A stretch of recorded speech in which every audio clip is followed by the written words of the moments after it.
All right, and we are live. This is the Patriot Nation podcast. I am Pat Lane. With me is Ryan Spagnoli, and our favorite guest is Levan Reid with us. Levan, thank you so much for coming back on with us. I would introduce you, but you don't need an introduction. I mean, come on, everyone knows Levan from WBZ. He's one of the nicest guys in the business, and we love having him on. So welcome to the show, Levan. I wish I got the introduction everywhere I went, because it doesn't always go. But thank you guys for having me come on. Everything's pretty good. I mean, it's great to be on. Levan, last time we had you on, not the last time, but the last time the Eagles and Patriots, we had you on our Super Bowl preview show, and they ended up losing. So hopefully you bring us some better luck this time. You want to hear something funny? Like we just spoke to the players yesterday, and it was just Monday. And you're like, hey, do you guys still get sour when you think about playing the Eagles? And all of them, to a man, were like, yes. Where I thought they were like a team that always says they don't think about anything in the background, but they were all like, yes, to a man. They get still a little salt. They're about to drop a 40 burger, then, is what you're saying. They're going to play mad. I hope so. I'm not saying that. I mean, the Pats are like, I'm not saying that. The Pats are like such a weird team because they they look good, and then all of a sudden you're like, and they're 8-1. So It's a weird thing to watch, but it's okay. So yeah, it's crazy. So that's what we wanted to start off with is, obviously Patriots on a bye week, and it seems like they're winning even when they're not on the bye. The Bills lose, the Colts lose, the Chiefs lose. The Ravens obviously look great again when they were playing the Bengals, but I think that game doesn't even count. But either way, I think the AFC is pretty much shaping up, as long as the Patriots don't blow it at the end, for them to be the number one seed. And my biggest concern, I know everyone's happy with the Chiefs losing, and I am too, but my biggest concern is that I need the Chiefs and Ravens to be 2-3. I need that, because if that happens in the second round, they're guaranteed against each other. Assuming that the third place team wins, then they're guaranteed against each other. Then you're only playing either the Chiefs or the Ravens, and you're not playing both. I think that would be difficult. Now, do I think they could win both those games? They probably could, but I just would rather not. And I'll take a tomato can in the divisional game as opposed to the Chiefs. Well, your whole thought process will be that at least you're saying the Chiefs have to play a game or the Ravens have to play a game before they play the Patriots. So that's one thing. Like, one of those teams are going to have to play a game before they're going. So there's a chance that they can get banged up. There's a chance that they could lose and you play somebody else. And I don't know what the Chiefs are going to do. They just look weird. They don't look right. I will say this: Baltimore looks good. It's going to be interesting when teams get a chance to see them a second time around. But right now they look like they're just, they can.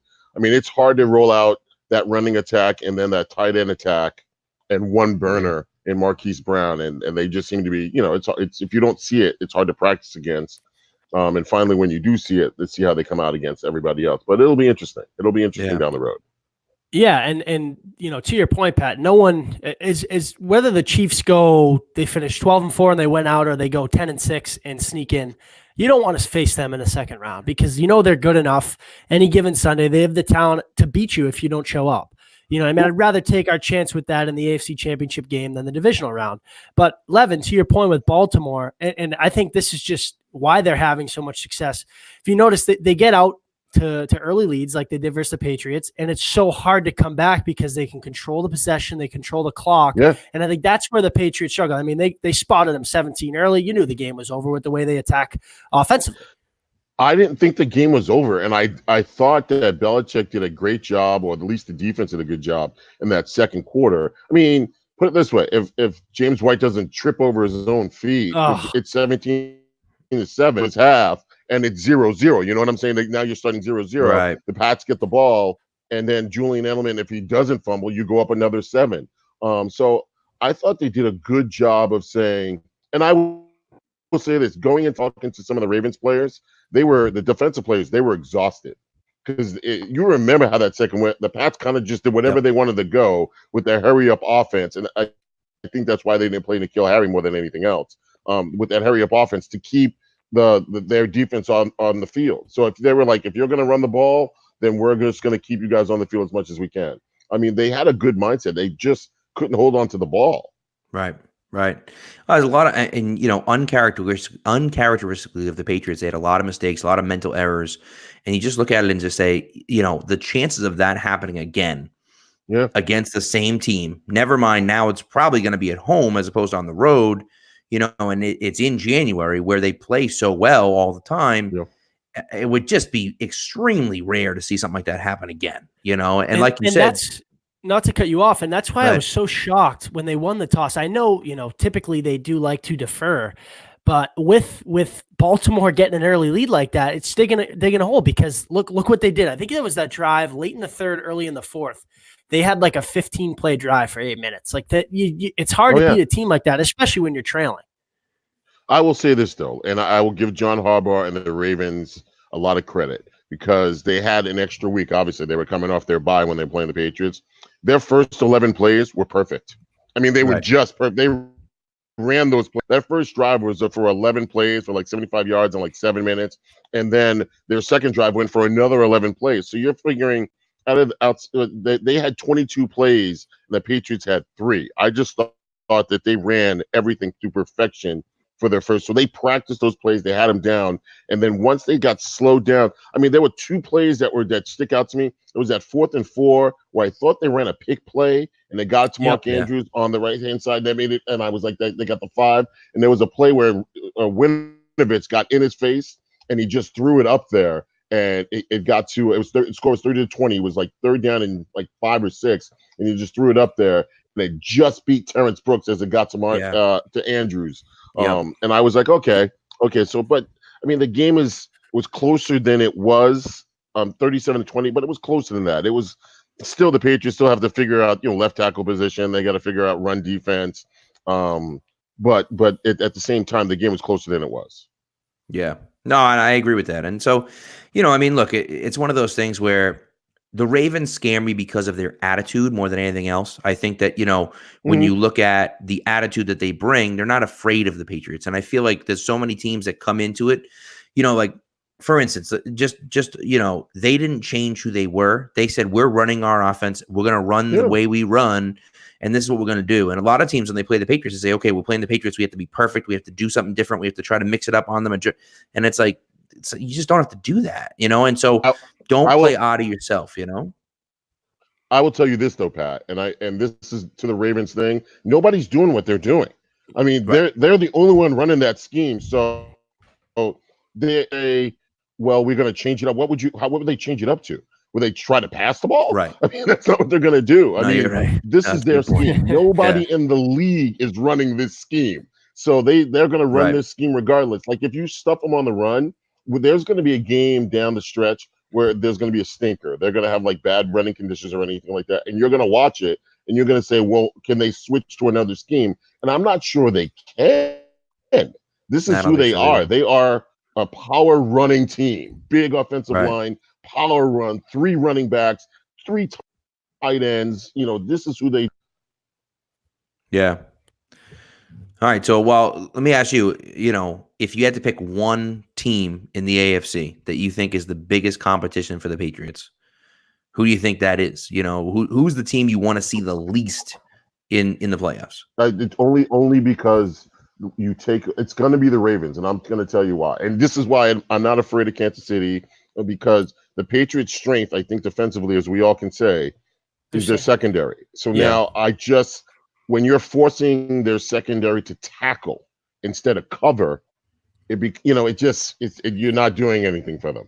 So, and if you bring in an extra defensive back or safety, then they'll run Mark Ingram at him. And then you take off that defensive back or safety, and then because you're trying to match the skill set of Lamar Jackson, you're in a spot. You're either going to see Mark Ingram or you're going to see Marquise Brown, and it causes a problem. So that's the only problem I think they have. But I think I will say this: I think the Patriots, listening to Lamar Jackson after that game, and I felt like John Harbaugh was cringing because Lamar Jackson, they were at, how many different looks did you see? And he says, I've never had anyone send that many looks to me. And I was like, yeah, because Bill was trying to get as much on tape as possible. Yep. He literally was trying to get as much on tape as possible. And I'm sure Harbaugh was like, this dude is driving me with all the different looks he's sending my quarterback. I mean, Bill played literally everybody he could possibly play in this game to figure out how to slow this down. And when he did slow it down, he said, okay, that works. Let's go to something different. Okay, this doesn't work. Let's go to this. Let's go to this. I mean, he actually, like, he didn't play Dietrich Wise at all. I think Dietrich maybe got 1 or 2 plays, but he didn't really play him at all. And he just kept an extra defensive player just in case guys got tired because he was trying different looks in here and there. So I just think that they're trying to get as many looks as possible on it. I feel like I was watching somebody go the first time they went against the Wildcat, and they were like, okay, we don't know what we're doing here, but let's get as many looks. And then the Wildcat never beat Ronnie Brown. Right. Ronnie Brown. Yeah. And Levan, to your point, and I agree with you completely, and I think, Pat, you probably have to say the Ravens too, right? I mean, just how unique they are, and like I said, they are dangerous, and they showed some, obviously the turnover from Edelman was kind of that backbreaker, but defensively they can hang. They can hang, especially with an offense that's still struggling to find consistency. And to your point, you had said they carried an extra guy. Byron Cowart was on the field. N'Keal Harry inactive. Are we going to see him this week? Because I am dying to see this guy. I hope so. And I noticed in McDaniel's conference call today, he had said, a lot of positive things. We're finding some ways that we can use him. And he was a hell of a punt returner at Arizona State. I know that's Gunner's job, and he's done a very good job with it so far for a guy that, Bill sent Edelman out there for as long as we can remember. And Gunner stepped in. I mean, obviously the Jets game was, his little stinker, but he's been good. He's done his job. Are we going to see N'Keal Harry return punts? I guess we're going to see him, and is he going to return punts? You're not. I hope so. I want him to. No, because you don't want to. Suppose he drops a punt. You're talking about a rookie guy out there. I know. He drops a punt. He turns. I'm just spicing the pot a little bit. Yeah, and you're going to see him this week. I know when I spoke to some of the Patriot staff yesterday, because I wanted to talk to N'Keal Harry going ahead, and they said, well, he'll talk on Wednesday. Where last week or the week before, actually, they were like, he's not going to talk. And I was like, okay, so that means he's in the game plan this week. Right. So he's going to talk and he's going to be okay. I really think because they knew they were only going to do 11-man personnel and they were going to do hurry up, I think it would have been difficult to especially for the first game. For the first game to put him out there. I mean, they didn't play. I think Jacoby Myers got only on like 5 or 6 plays in that game. So it was the same thing. Like and they're comfortable, honestly. They're comfortable with Mohamed Sanu running the ball back too. So I think they're more sure-handed guys they'll go with right now than a rookie back there. Bill is really weird about rookies. Yeah. Well, no, you know what? It does make sense because you're right. Like just mentally and even like just thinking about it, right? And knowing what you have to do and understanding everything that you have to do on the football field. Well, if you throw in punt returner, that's just one more thing you got to think about. Right. And although it's just making a play, it's like, well, not necessarily. So there are other things you got to think about. And God forbid he drops one or something like that, then his confidence is shot and it's forget it, So I think I am excited to see him. I think he's going to bring some things to the offense that they don't have. Outside the numbers, baby. That's the big one for me is the outside the numbers thing. The physicality he's going to bring. And so we'll see. I mean, we'll see. I think he's going to play. He'll be inside the slot a little bit more than most people think he'll be in. I do think he'll be outside the numbers here and there, but I think outside the numbers is Philip Dorsett a little bit more. They need to figure out how to replace that tight end spot, and maybe that's where some seam routes from him. Run seam routes like that. Right. N'Keal Harry steps in to do that. They just have to figure out, like suppose he turns into, and I'm just using him as a body type. Suppose he turns into Shannon Sharp, that type of body type where he's fast and you can put him on a linebacker and you can't cover him. That's what I'm looking for. Okay, but you never know. I mean, he's the biggest. I think he's the biggest receiver now. I think he was even a little bit bigger than Josh Gordon, which is crazy to think. He's the biggest one they got, if I can remember right. He lost. I can say this. Like when I was at training camp, we were all like, he's got to lose like 10 pounds. He was huge. And he lost about 10 pounds. He lost about 10 pounds. But I mean, right now he looks like Anquan Bolden, and I'm like, well, if he plays like Anquan, I'm okay with that. Well, I'm okay with that. I'm fine. Like, okay, be Anquan Bolden. Right. I'm good with that. So I think we'll take that little rookie of the year action. That'd be nice. Yeah, exactly. I mean, not that he's going to win rookie of the year at this point, but now. So listen, real quick. Go ahead. What do you guys think of Lamar Jackson? Like when you're watching him, Are you? I was not. know. I was not sold on this guy, but hey, I got to give credit where it's due. Yeah, that guy can play ball, man. I mean, to tear apart a defense like he did, especially with the numbers, like he humbled them pretty quick. Mhm. You know, I for said someone that young, I mean, he's like Jim Harbaugh said to him, "You're changing the way quarterbacks played. Like some kids are going to wear number 8. I don't know if it's that far, but he's playing. He's playing really good football, and he's making a case for MVP. I know what Russell Wilson's doing is pretty good, crazy, but Lamar's not too far behind. I don't think I've ever seen anyone hide the ball as well as he does in this game. On read options, RPOs, he's unbelievable. And I said this, I said after the game, we were doing stuff for our 5th quarter postgame show, which is on WBZ, shameless plug. I said after the game, which I said after the game, at night against the dark shirts, I think it would close to be impossible to find the ball when he's doing the RPOs. I was like, it would be close to impossible. And like, you know, I mean, I felt bad for him. Like, I'm like, why are you out there? Like, you have no idea what you're doing. Why are you out there? You know, it was so weird. But I mean, he wasn't just scaring the Patriots defense. I mean, the whole crowd was like going one way, and he was running the other way. And I was like, man, this is the camera. Some plays the camera. He'd be upfield. He'd be behind the. Well, and that's the thing. I mean, Ingram. I think the closest thing, you know, he's looking like Mike Vick, which is crazy. But he's faster than Mike Vick. And that's the thing. But he has those intricacies down way better than Vick ever did. Vick never had the play action. Vick was, I think, a little bit better thrower than him, but he's way more athletic, and he can, you know, and now with RPOs and how common they are, like it just fits his skill set perfectly. Because you never really seen the RPOs in college. He was doing RPOs in college, so he's like, this is like second nature to him. I mean, them going out and getting Mark Ingram was that was a brilliant move for them. So and Andrews too, he can play ball, man. He can play ball. He can block. He can catch. I mean, look what he's done to that offense. So I mean, so and credit to Harbaugh too for bringing that kind of that college type of offense to the NFL. Absolutely. I mean, it's been everyone was shameful of it. Oh no, it can't be done. I mean, look what they run a college offense. But that's and honestly, like you said with Harbaugh, like they committed to him. Like they drafted him at 32. And they said, you know what? We're going to go all in. Like we're getting rid of Flacco, and we're going all in on Lamar Jackson. We're going to completely change the way we play football.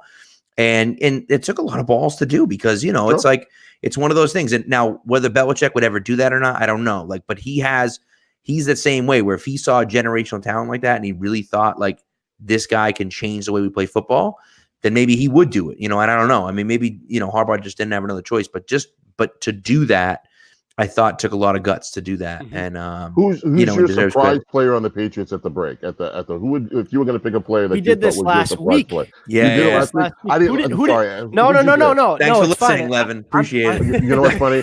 It was the bye week. You're lucky. I even was like comatose. You know. I'm saying I who did I say most surprised? What did we say? Jamie. I said Jamie Collins just because of the way, you know, he was good when he was here the first time around. Don't get me wrong, but this. I think absolutely not. And I think that was part of them. They didn't really put him in schemes that kind of fit his skill set. He freelanced a little bit.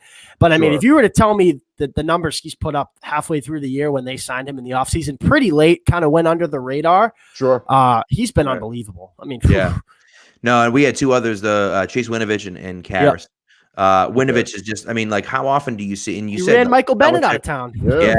And Belichick is the thing about rookies, like you said, and this guy's been, you know, a rotational rusher all year long and has put up numbers, which is surprising. I thought you're right about surprise. It was Jimmy Collins, but I thought honestly, like the best rookie on this team, and it's under the radar, but Jake. Jake Bailey. Jake Bailey. That's what I said. Rookie of the year. The Patriots. He's like one of the best punters in the league. It's unbelievable. I bet he could kick too. I'm surprised they haven't let him kick field goals yet. This guy does it all. I'm waiting for the fake punt pass, like week 17 versus the Dolphins. And they're like, hey, Jake, go throw a pass. You can do everything. How the hell does Bill do that? Because, you know, a few years back when they picked up Ryan Allen, and everyone was pissed, including me. Everyone was pissed that they got rid of Zoltan Mesko because, Mesko, how do you get rid of this guy and this and that? And then Ryan Allen became the best punter in the league. And then Ryan Allen has the season he had last year with the Super Bowl he had. I mean, Jesus Christ, like he was legitimate in the conversation for Super Bowl MVP. And then they cut him and bring in this kid Bailey, and he's and he's better than Allen was. It's like, how the hell does he do this? It's crazy. There was nothing like at training camp when you see the kid punt for the first time, and then you just, all of us pan over to Ryan Allen and be like, you're renting, right? Because you better put the house on sale. Yeah. This kid can kick it out of the building. So it was good. So. It's crazy. Yeah, but I agree. He's definitely been the rookie of the year. So good.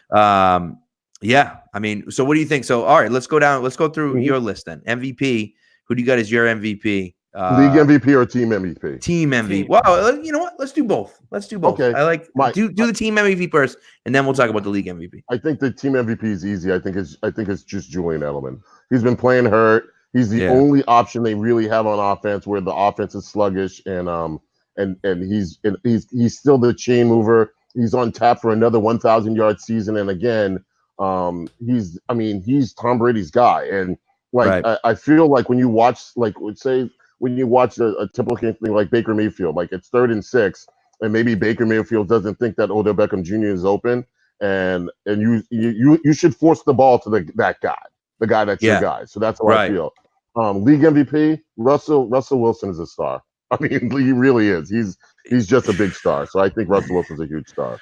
I agree with you on the Wilson thing. To me, when you look at Wilson, and especially what he did last night, Monday night, Monday Night Football. I mean, man, the way he's brought that team back from the brink, and really, Seattle doesn't have much, man. Their O-line kind of stinks. Chris Carson's fine, but he fumbles too much. Like, he's turned Tyler Lockett into a star, and he just does it all. Some of the plays he makes, he made a throw last night, and I can't remember. I don't know if he hit Hollister or who it was, man, but he scrambled out of the pocket, got away from Bosa, ran to his right and just flinged it. It just flung it 40 yards for a completion. I'm just in there oh my God, it's just unbelievable. He's as good as a guy running to throw the ball than we've seen in a long time. There's a lot of guys who run to run, and he's running to clear himself up to throw. Right. And we've seen it multiple times now. Even when he that great pass when he hit Lockett in the side a couple games ago when he hit him in the back of the end zone. I mean, it's just stuff like that he does all the time. Yeah. How about an overtime? I think it was overtime or late in the 4th when he was wrapped up in the backfield, got away and scrambled, and they call a sack. Where was that 12 years ago? I know. Not to beat a dead horse with that. Piss me off. Come on. Come on. To me, that rule is a disgrace. That rule is horrible. So I mean, because listen, and as a Patriots fan, and to put to your points, Spags, as a Patriots fan, I wish that rule existed and Eli Manning was sacked there. But as a football fan, that play is one of the greatest plays in NFL history, and it doesn't happen because some idiot ref blew the whistle because he was in the grass. That's stupid. Let the play continue. It's just, and I understand you don't want the guy to get hit. I get it. But but his jersey was coming up like Earl Campbell. I mean, really. Right. No, I know. I mean, that's true. Yeah. It was still a little bit. I get it. Yeah. Who's your defensive player? I said Gilmore just because, I mean, I went through it. I'll have him up right now. His numbers, he's averaging 30 yards a game as a receiver and playing number ones.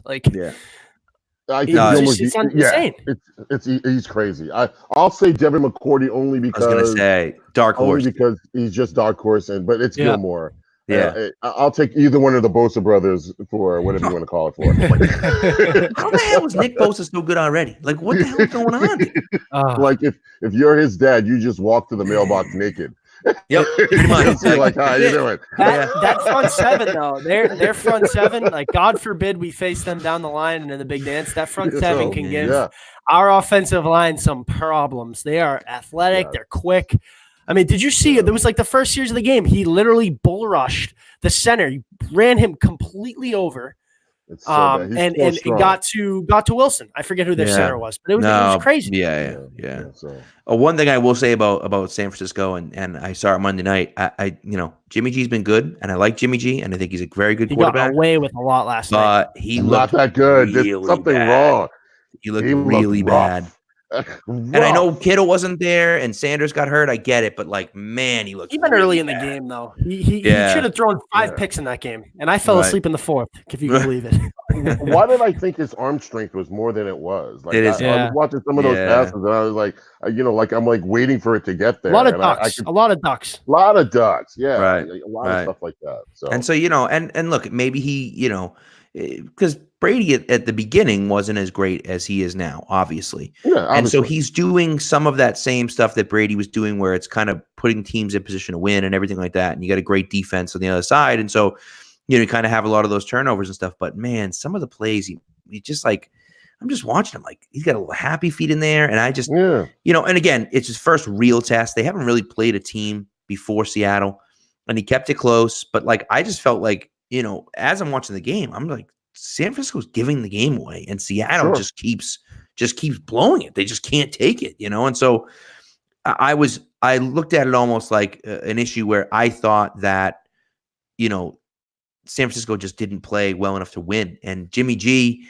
I don't think against this Patriots defense, I don't know. I don't see it. I just don't see it from him, And if they can run the ball like they've been able to, then maybe. But if the game was on his shoulders, which you got to imagine, if it comes down to it, that Belichick's going to put the game on Jimmy G's shoulders, right? He's going to try to take away the run, and take away the run.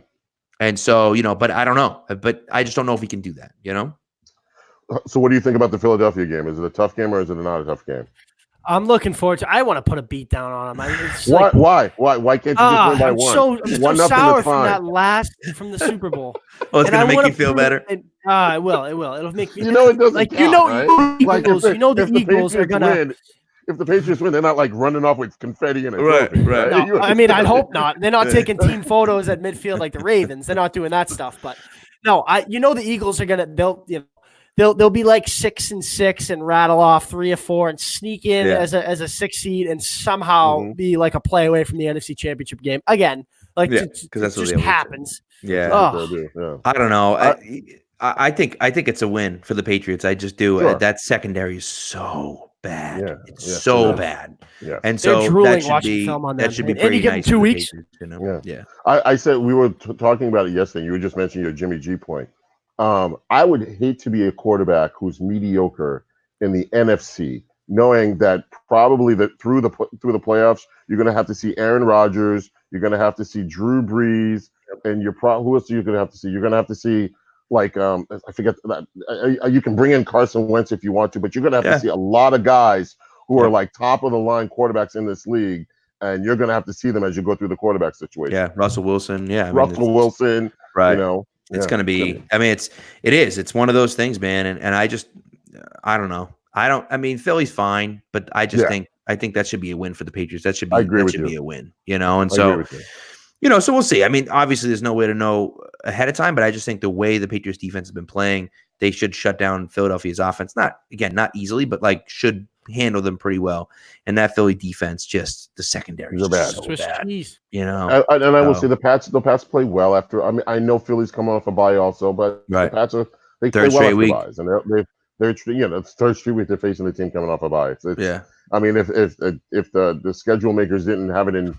It'd be conspiracy theory, just immediately conspiracy theory. Right. So it's funny. They say the easy schedule thing, but they don't want to mention that they play 3 teams in a row off the bye. Like, come on. Exactly. It is what it is, man. It is what it is. I mean, look, and you can talk about the easy schedule if you want, but it's a first place schedule. Well, again, Pittsburgh's making a run. Right. Yep. And Pittsburgh had Ben Roethlisberger, which everyone assumed was still a fairly elite quarterback. Now Pittsburgh's 500 again, and they're all of a sudden now in the mix.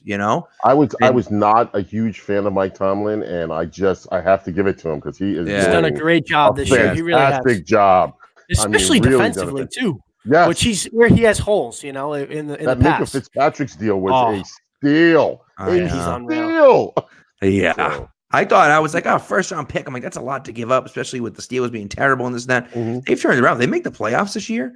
That's like a mid-20s pick for a second year guy who was a first round pick. That's like an absolute no brainer. It was a fantastic trade. Absolutely. So, but for the Dolphins, they looked at it and said, we just gotta get rid of this guy, and we'll pick up another first round pick. And if they suck, great. If they don't, then they don't. So. I'm gonna be interested come draft day to see how the Dolphins do this thing because I think that's gonna be exciting to see. Yeah. Dolphins with the third pick and the Dolphins again. Like, are they just going to just bring in their whole, you know? I mean, they might. Like, if they keep those picks, it'll be even better. Yeah. Well, that's the thing, because that's the thing is that they have nobody right now, and it's almost like they've cut their roster to the point where they're just saying we're going to rely on rookies to come in and play, you know, and do well, and we'll see what happens from there, you know. That's absolutely agree with you. But you know, we'll see what happens. Now they're not even getting the number 1 pick because the freaking Bengals are so bad. Joe Burrow. Why is nobody talking about the Bengals? Why is no one's talking about they're the worst team in football. Horrible. That's why nobody's Patriots talking about the Bengals. But I mean, that's why nobody's talking about them. But I mean, people were talking about the Dolphins. Because Well, they made it they known. They made it known they were going to tank. You know, Yeah. I mean, it's not even did the Dolphins make it known. They were like, "Would you like some of our best players? Yeah. Would you like Kenyon Drake? We'll give you Kenyon Drake. Would you like Laramie Tunsil? You can have Laramie Tunsil." Like they were like, "You get a Dolphin. You get a Dolphin." I was Oprah, right? Yeah. I'm rooting for B-Flow though. I know it's a divisional guy, but he worked hard. He worked hard, B-Flow. I'm excited for him. So we'll see. Yeah, I'm too. It's funny because even Cincinnati, when you're like, who do you want from it? Do you want AJ Green? Nobody. Like, when Zero people play. Yeah, exactly. You don't want anybody there. So it's crazy. It's crazy. So all right, one more thing before we wrap up, because I think we're pretty much done. But this Colin Kaepernick thing just came through. We just heard about it tonight. You know, he's got to work on it scheduled on Saturday. The timing just seems weird. I mean, it's 3 years later. He's been asking to, for workouts. He's been, saying that he's been ready to come back in the league and everything else. And I don't understand the timing right now. Really? I mean, why do you think give the guy a shot. I just don't. I mean, what do you think? Give me I can tell you why. There's got to be some sort of bad press somewhere that they're trying to. I don't know. That's not that. Oh, wait a second, Lamar Jackson. What is it? There you go. It's got to be right. Yes, absolutely. That's why. Because for the last 2 weeks, we watched one player who may have that same set of skills light it up. Guess what? Everybody's like, knock on the door. Right. Hey, how you doing? We were hadn't wondering. even thought about that. Yeah, absolutely. Yeah. No, it's a good point. Yeah, I hadn't even thought about that, but it's true. Yeah. Well, because that's the type of offense he ran in San Francisco. And now I think once they figured it out, it wasn't Greg as good Roman was anymore. the coach at the same time too. Yeah, that's a good point. Yeah, Greg Roman was the coach. It's the same thing. So his skills, everything like that is pretty much the same. I mean, he's not going to be as fast as Lamar Jackson, but it'll give teams are so enamored with what Lamar Jackson is doing. Like if you could bring in Colin Kaepernick, and if he's close enough to do something close to it, right? Or you can have him and you can say, "Hey, can you practice with us?" Yeah, like, give us a look, right? Like, give us a look, yeah. Could you play scout and give us that look? Then you're on the team. It's just a matter of what he'll do. Because if he wants to sign with the team and he's like, "Well, I want 20 million," people are going to be like, "Well, no, right? We're not giving you. I want 20 million. I'll play. I'll take 20 million on scout. So I don't know, man. So we'll say, but that's a good point. You know what? I hadn't even considered that because I'm like, sitting there like, what the hell? What? Like he's been trying to get in for years, and then I was like, oh, I like that. I like Lamar Jackson. I like that idea. Good point. Lamar Jackson. Yeah. So hey, maybe the Patriots will give him a shot and say, hey, just come help us win in January. Just in case we play the Ravens, you can play the scout team quarterback. As it is, it's so weird every time I walk in the Patriots locker room and Cody Kessler is there on the roster, and I'm like, what is going on here? Like I can figure out everyone in the roster, and I'm like, right. Cody Kessler in here. Like, I don't understand it. I'm like, are you getting snaps? What are you doing? I can't imagine. I mean, I don't know. I have no idea. Yeah. Is he getting snaps? He can't be, right? I don't think so. I mean, right? Tom doesn't give up snaps, and if you're not giving it to Tom, wouldn't you give it to Jared Stidham? So what does Cody Kessler do? Yeah. Unless they need a veteran, unless they need someone to run the scout team. Unless Jared Stidham wasn't to give him good enough looks, so they need a veteran to run the scout team. Maybe.